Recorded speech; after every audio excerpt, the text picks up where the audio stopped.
Fala, meus queridos, tudo bem com vocês? Eu sou o professor Pedro, estou de volta para mais uma aula do seu componente curricular favorito, a Sociologia. E hoje a gente vai falar sobre um tema muito importante. Você conhece a organização política do Estado brasileiro? Sabe o que são as três esferas da federação? Sabe o que são os três poderes da República? Esse assunto é muito importante, aparece o tempo inteiro nos noticiários, todo mundo discutindo política por aí hoje em dia, o que é uma coisa boa. Mas você consegue acompanhar todas essas discussões? Primeiro, então, a gente vai entender melhor esse tema e aí a gente vai ver como é que isso cai no Enem, porque é para isso que estamos aqui, não é verdade? Muito bem. Então vamos lá. Para começar, a gente precisa saber diferenciar o que é Estado, com E maiúsculo, e o que é governo. Lembra que são coisas diferentes, tá? O Estado, ele é uma entidade abstrata que está sobre todos nós, pairando sobre todos nós, não tem um corpo físico, mas ela foi criada para organizar a vida dos seres humanos dentro de um território. O Estado, então, ele não tem um corpo físico, ele não é um objeto, você não pode ver, não pode tocar. Ele existe nas leis e na cultura de um povo. E essa entidade precisa ser comandada por alguém. A única coisa física mesmo que o Estado possui é o território muito bem delimitado, muito bem definido. Então a gente sabe que dentro de um pedaço do planeta Terra existe uma entidade abstrata chamada Estado que é soberana. Ela manda na galera ali dentro e organiza a vida das pessoas. Aí a gente vai ver quais formas de Estado existem e tudo mais. Só que esse Estado, galera, como ele não tem um corpo físico, ele precisa ser administrado por alguém. Para que ele se materialize na prática, alguém tem que comandá-lo. Quem comanda o Estado e administra o Estado é o governo. O governo são pessoas de carne e osso, como eu e vocês, que vai administrar o Estado, então, dentro de um território. O governo ele pode ser eleito, ele pode ser uma monarquia, não importa o formato dele, né? Ele vai administrar o Estado. São duas coisas diferentes. Um macete legal para você lembrar dessa diferença. Vamos pensar no Brasil. Pensa que o Estado permanece e o governo é transitório. No Brasil, que é um país democrático, a gente troca de governo a cada 4 anos. E o Estado, Brasil, continua sendo o mesmo, independente de quem é o governo. Tá? Então sai um governo de direita, entra um governo de esquerda, volta um governo de direita, não importa. O Estado brasileiro continua sendo o mesmo na cultura, nos símbolos, na lei, no território, ele continua tendo uma língua oficial e assim por diante. Beleza? Muito bem. E aí a gente precisa lembrar qual que é então a configuração do Estado brasileiro. Para começar, a forma de governo que nós temos é a república. Vou colocar aqui do lado. A gente tem um governo republicano, que significa o seguinte, vou chegar até aqui mais pro ladinho para vocês verem melhor aqui, tá? A tabelinha. A república vem do grego res pública, coisa pública. Significa que o Estado brasileiro pertence ao povo. Uma coisa pública é uma coisa que é de todos e não é de ninguém. Então o governo brasileiro, por que a república é a forma de governo? Porque é a maneira que o governo vai lidar com o Estado. O governo trata o Estado, no Brasil, como sendo algo do povo, porque o povo é soberano. Vamos resumir para ficar mais fácil de entender. República significa que dentro daquele território, o povo é soberano e as coisas públicas pertencem a ele. E ele elege um governante que vai ser um empregado do povo. A gente literalmente escolhe os governantes e paga o salário deles, através dos impostos, para que eles administrem esta coisa pública por nós, beleza? A federação é a forma do Estado brasileiro. O que isso significa? Estou falando de uma coisa bem física mesmo. O Estado brasileiro ele é a junção de unidades menores, que são as unidades da federação, ou os estados com E minúsculo, que se juntam formando a União. Então vamos lá. A federação é a divisão do território nacional em 3 esferas: federal, estadual e municipal. Então a União, que é a esfera federal, é dividida em porções menores, que são as unidades federativas. Paraná, Santa Catarina, Tocantins, Rio Grande do Sul, Espírito Santo, estou falando dos estados com E minúsculo, unidades da federação. Cada uma delas tem governo próprio e atribuições ou funções próprias. E ainda são divididos em porções ainda menores, que é a esfera municipal. Então os municípios são porções ainda menores dentro de uma unidade federativa, e cada município tem governo próprio e atribuições ou funções próprias. É uma divisão do território em pedaços menores com governos próprios e funções próprias para facilitar a administração da coisa pública, beleza? Lembrando que a esfera municipal está subordinada à esfera estadual e a esfera estadual está subordinada à esfera federal. Todas elas precisam seguir a Constituição Federal, que é o conjunto de leis máximas dentro do território. O presidencialismo, como vocês podem ver aqui, é o sistema de governo. Então a gente tem um presidente que é ao mesmo tempo chefe de Estado e chefe de governo. Só como comparação, na Inglaterra, que nós temos uma monarquia parlamentarista, a rainha é a chefe de Estado e o primeiro-ministro, chefe do parlamento, é o chefe de governo. Como nós somos um país presidencialista, o presidente da república exerce as duas funções ao mesmo tempo. Qual que é a diferença? Como chefe de Estado, ele é a cara do Brasil. Ele vai representar o país perante o exterior. E como chefe de governo, ele vai internamente chefiar a administração da coisa pública, chefiar as instituições que compõem o governo para administrar o país. Beleza? E ele tem que ser eleito, porque se for um cargo, por exemplo, hereditário, já não é mais presidencialismo, já virou monarquia. E tem que ser por tempo determinado, tem que ser temporário. A gente sabe que a gente elege o presidente por um tempo X. Porque se for vitalício, já não é mais presidencialismo também, certo? Então, ele é chefe do executivo, chefe de governo, chefe de Estado, eleito pelo povo e por tempo determinado. E nós temos um regime de governo que é a democracia, em que o povo é soberano e participa diretamente da política, elegendo os seus representantes, mas também podendo propor a criação de leis, podendo votar em plebiscitos, referendos, participar de movimentos sociais. Então nós temos uma democracia semi-indireta, que une elementos da democracia direta e da democracia representativa. Nós elegemos representantes, mas participamos também diretamente da política. Beleza? Mas e a tal da divisão dos três poderes, professor? O que isso significa? Como é que ela funciona? Vamos lá. A gente tem então as três esferas, federal, estadual e municipal. Nas três esferas do sistema federativo, a gente tem a administração da coisa pública sendo dividida em três campos de poder diferentes. A gente chama da tripartição de poderes, de acordo com um cara chamado Charles de Montesquieu. Tá? O Montesquieu propôs essa tripartição de poderes para evitar o absolutismo, para fazer com que um poder freie a atuação do outro. Quem são eles? O executivo, o legislativo e o judiciário.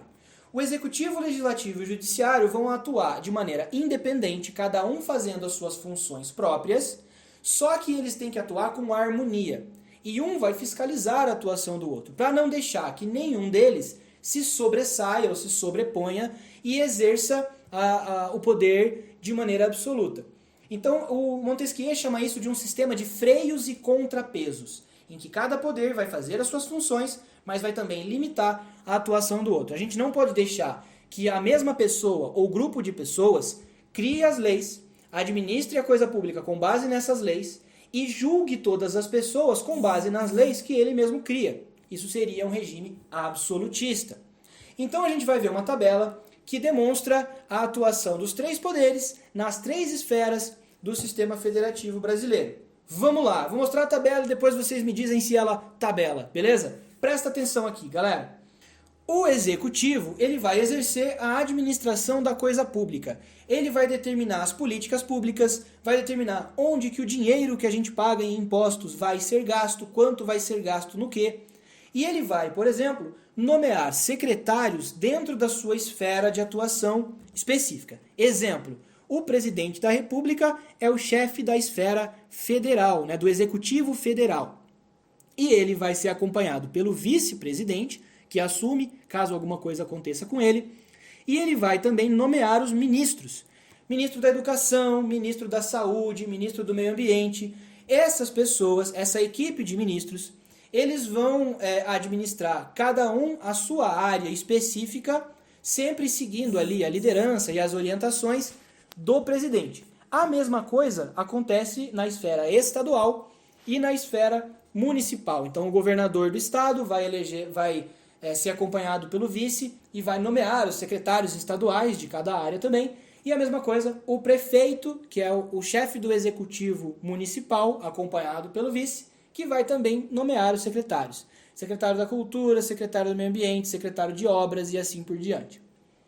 O executivo também pode propor a criação de leis, só que elas vão ter que ser aprovadas depois pelo legislativo, naquele sistema de freios e contrapesos. Então o presidente, por exemplo, não pode fazer o que ele quiser, não pode criar a lei que ele quiser. Ele vai ser fiscalizado pelo legislativo e essas leis que ele propõe precisam ser aprovadas pelo legislativo. Então lembra? Sistema de freios e contrapesos. O legislativo é uma galera, né? É um conjunto de pessoas eleitas pelo povo que vão, em cada esfera, criar as leis, modificar essas leis, vão aprovar as políticas públicas propostas pelo executivo, vão aprovar, ou não, claro, né, as leis propostas pelo executivo e vão fiscalizar a atuação também do executivo. Então, na esfera federal, nós temos um sistema bicameral, são duas casas, a Câmara dos Deputados e o Senado Federal. A Câmara dos Deputados hoje no Brasil tem 513 representantes do povo, né, que são eleitos em seus estados, em suas unidades da federação, e vão lá para Brasília para trabalhar na Câmara Federal, fazendo leis que vão valer no território do Brasil todo, porque é a esfera federal. O Senado é a segunda casinha, onde tem os senadores da República. São 81 senadores hoje. A diferença é que os senadores têm mandato de 8 anos, enquanto que toda essa outra galera que a gente está vendo aqui tem mandato de 4 anos. Tá? Uma lei aprovada na Câmara dos Deputados precisa passar pelo Senado e, se for aprovada também pelo Senado, ela vai para a aprovação do presidente da República, que pode sancionar essa lei ou vetá-la. E a mesma coisa, quando o presidente propõe uma lei, ela vai passar pela Câmara dos Deputados e depois pelo Senado. Então o que é o Congresso Federal? Quando alguém fala assim, precisa da aprovação do Congresso. Congresso é o nomezinho que recebe o Legislativo Federal, as duas casinhas juntas, a Câmara dos Deputados e o Senado. Quando eu falo da Câmara e do Senado juntos, eu chamo de Congresso Nacional, beleza? Então, esses dois poderes, o Executivo e o Legislativo, vão atuar em conjunto, só que cada um fazendo as suas funções próprias, cada um tendo independência do outro, só que um vai frear e limitar a atuação do outro para que ninguém faça coisas que, por exemplo, a Constituição não permite, né? E para que ninguém tenha o poder absoluto. A mesma coisa acontece no Legislativo Estadual, com os deputados estaduais, e na Câmara de Vereadores, que é o Legislativo Municipal, que vai também fiscalizar a atuação do prefeito e criar leis que vão valer aí dentro do município. Certo? O Judiciário, galera, é o poder que vai fazer valer a lei. Ele vai fazer com que a lei seja aplicada na prática.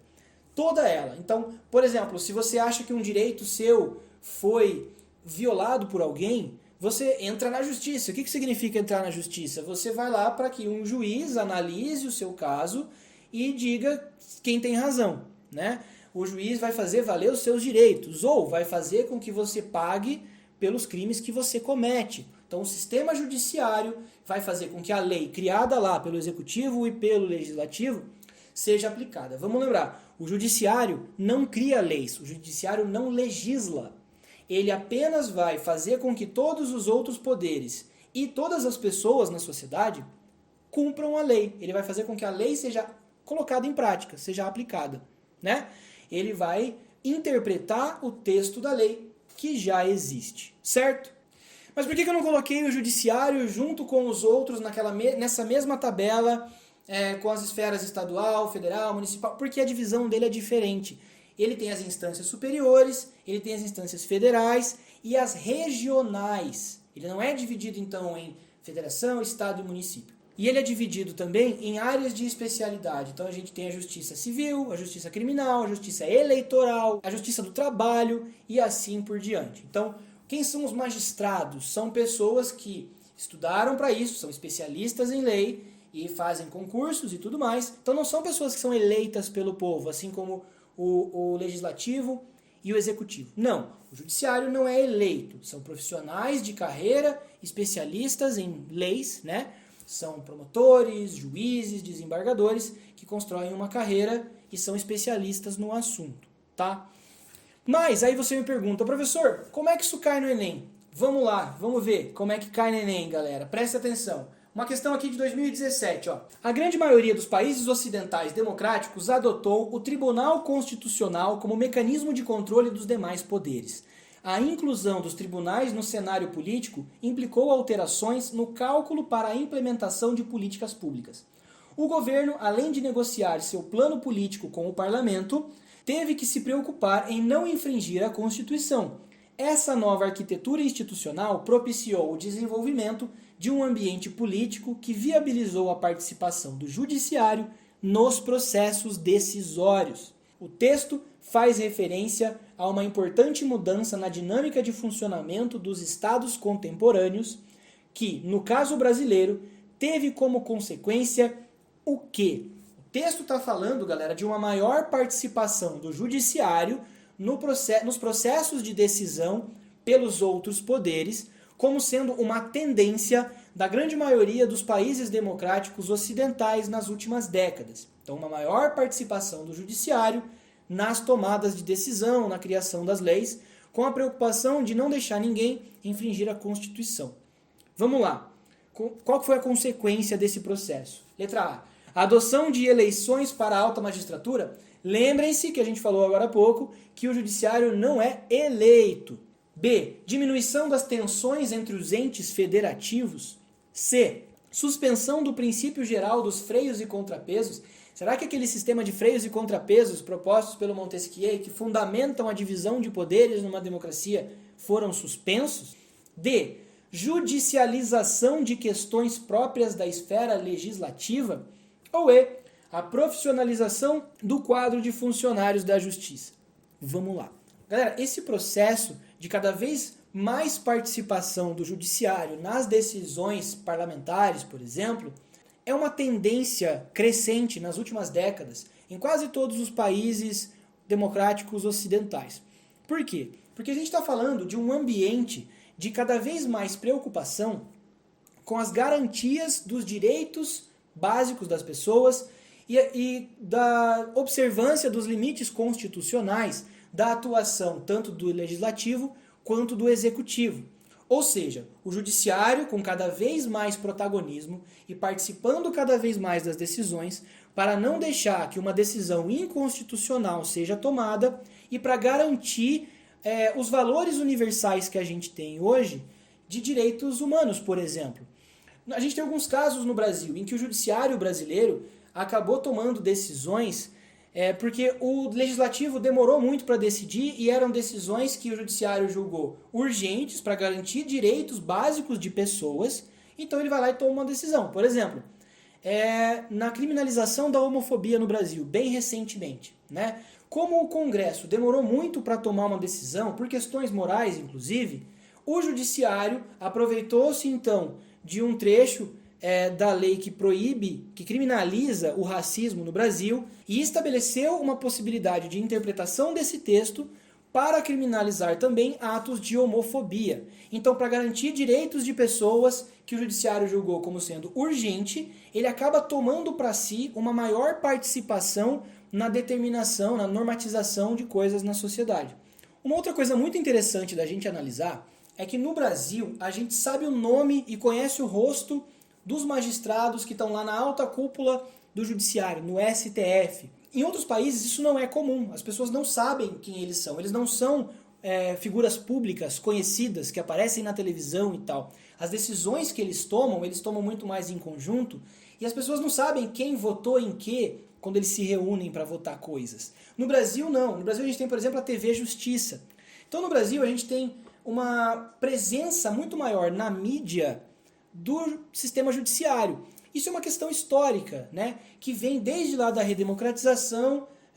A Constituição de 88 permite um protagonismo maior do judiciário e a gente teve na nossa história recente grandes casos, escândalos de corrupção, né? Mensalão, Lava Jato e várias outras coisas que deram um destaque muito grande para a Suprema Corte. Então, nos noticiários e tudo mais, essa galera ficou muito conhecida e a gente adquiriu então esse costume de acompanhar o que acontece no judiciário do mesmo jeito que a gente acompanharia e que outros países acompanham o que acontece no legislativo e no executivo. Então o judiciário tem um destaque muito maior. Não só porque a configuração do Estado brasileiro permite, mas também porque é uma tendência mundial e porque a gente teve fatos na nossa história que garantiram uma presença muito maior dessas pessoas na mídia, certo? Então, galera, voltando para a questão aqui, letra D de jeans, judicialização de questões próprias da esfera legislativa. Ou seja, a gente tem uma atuação muito grande, um protagonismo muito grande do Poder Judiciário na atuação do Legislativo e do Executivo, né, por diversos fatores. Primeiro porque a Constituição de 88 permite isso, e após a redemocratização, o Brasil tem uma preocupação muito grande em proteger direitos fundamentais dos indivíduos, as garantias básicas da Constituição, porque a gente tem um trauma histórico por causa da ditadura civil-militar, então essa preocupação é muito grande. Mas não só aqui. Isso é uma tendência, e esse é um outro fator, é uma tendência internacional do mundo globalizado, ocidental, democrático, de garantir esses valores universais. Portanto, os poderes judiciários tendem a participar mais das decisões. Certo? Além, é claro, dessa questão da cobertura midiática, da atenção midiática que o judiciário brasileiro tem por questões da nossa história recente. Beleza, meus queridos? Espero que vocês tenham curtido essa aula, aproveitado, se divertido. Mais aulas como essa, educadoresdoenem.com.br. Sigam a gente aqui no YouTube, ativem as notificações para não perder nenhuma novidade. Sigam a gente lá no Instagram também, indiquem para os amigos de vocês. E é isso, um abraço, até a próxima, tchau!